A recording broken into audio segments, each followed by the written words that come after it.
haunted by twins' memories.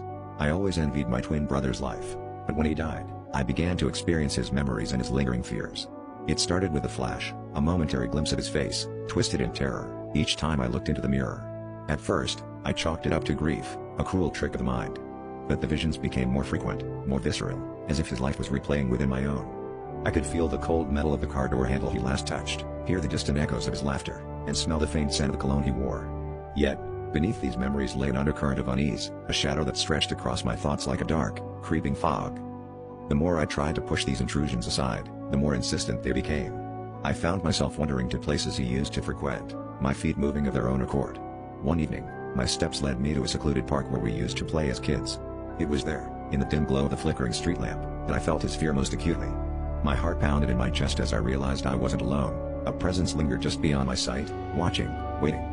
I could almost hear my brother's voice, a whisper carried on the wind, warning me to leave. But something held me there, rooted to the spot, as if the shadows themselves had wrapped around my ankles.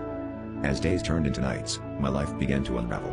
I could no longer distinguish my own thoughts from his, nor my dreams from his nightmares. I learned that the fear he carried was not of this world but of something ancient, something that had latched onto him long before his untimely end. It was a fear of being followed by an unseen force, a malevolent entity that fed on despair and dread. Each memory I relived was tinged with its presence, a dark specter that had haunted him in silence. The realization struck me like a knife to the gut. His death had not freed him from its grasp, it had merely passed the burden onto me. In the end, I understood that the only way to escape was to confront this entity, to sever the ties that bound us. One night, I returned to the park, determined to face what he cannot. As I stood beneath the shivering branches, I felt the air shift, the world around me growing impossibly still. A cold hand brushed my shoulder, and I turned to see the faint outline of a figure, its eyes hollow and hungry. The terror I felt was indescribable, a primal scream lodged in my throat.